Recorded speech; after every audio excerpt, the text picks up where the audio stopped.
Hello guys, welcome to my YouTube channel and welcome to the next video to our MySQL tutorial.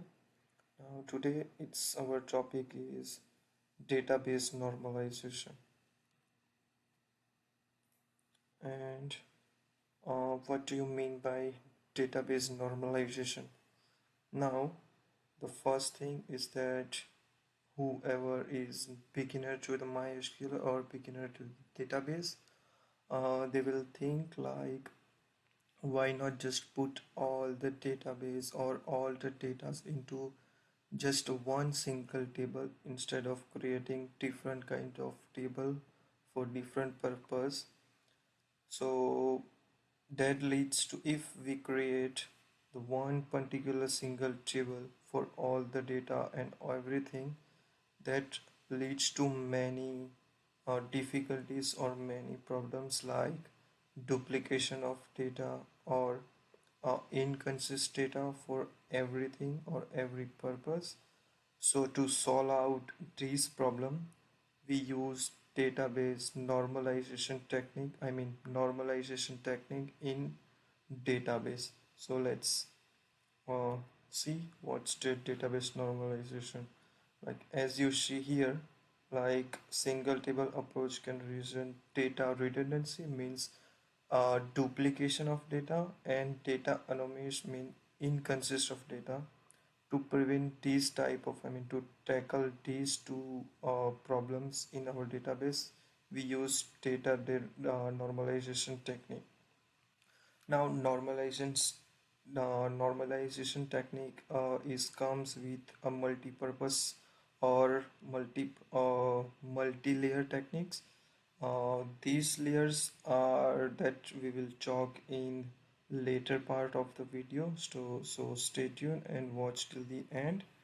Now, if we did not reduce the duplication of data, or we did not reduce our inconsistency in data, it leads to many problems when we want to update some data in our database. This let's see this problem with one simple example. Like this is the order table from our Slather book that we are taking in this tutorial. Like this is the order table. Now you can see there are three data. John's pet, living in Norfolk, and zip code with order date, same name, but different city and different zip code. Now these are the duplicate data first, and the second thing, this is the inconsistent data. Now why? Because these two data are belongs to same name, same last name, and even same city and same zip code, right? But the third one is with same name and same last name, but the city and zip code is different.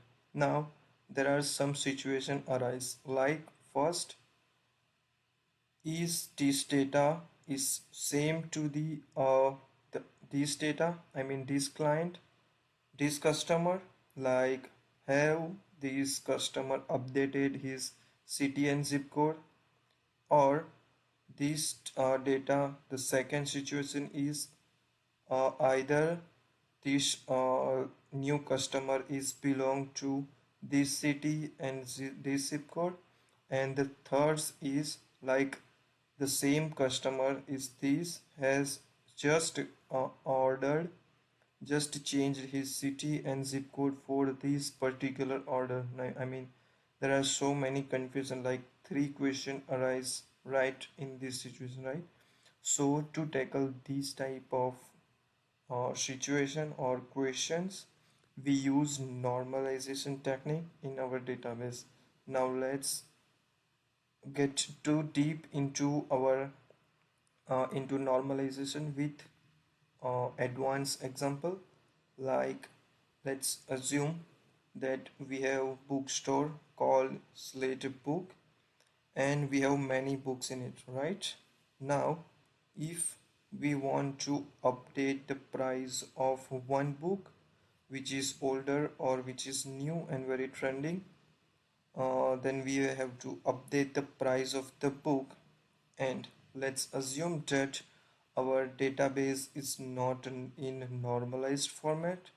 Then we have to change the price of the book in all these tables, like obviously in books table and category tables where books are divided into its category, the author table, which book is written by the author. In that table also we have to change the price, and also the allocated distributor to the books. In that table also we have to update the price of the book. Now the one question is arrived, like if the database administrator is new, or let's say he is experienced, right? Then he might change all the date. I mean, we might change the price into all three books, but this is not uh, possible for every time. I mean, he might forget to change the price into the author table or distributor table. Then after every time he changed the data, that data is inconsistent because the price of book will be different in books table, category table, author table, and even in distributor table. This is called the inconsistency of data, and to tackle this, we use normalization technique, right? So there are basically types of normalization, and we can call these as also the stages of normalization, like first normal form, second normal form, and third normal form. Now every database has to have three normalization, first three normal form in their database, and after that, if they want to go further, then they can have BCNF, fourth normal form, fifth normal form, and even sixth, seventh, and eighth. This is basically requirement for the particular company or organization they want to go further, but all the data must have first three normal forms in their database, because these are the basics normal forms, right? Now another thing that normalization is also called as the security of the table, some kind of, like if we reduce the duplication and read inconsistent data, then we can have a much more secure normalization table. That's why we can have more than I mean more normalization stage to secure our database, right? Okay, now that was all for me for the first part of the normalization video. Now, if you have any doubt for this, please comment down in the comment section, and I will reach out to you as soon as possible. And we will see the first normal form, second normal form, and even third normal form in next video. So stay tuned, and if you have liked this video, then hit the like button, and please do subscribe to my YouTube channel, and see you in the next video. Till then, uh, take care, have a nice day, and slay the database with me. Yes, slay. Bye bye, take care.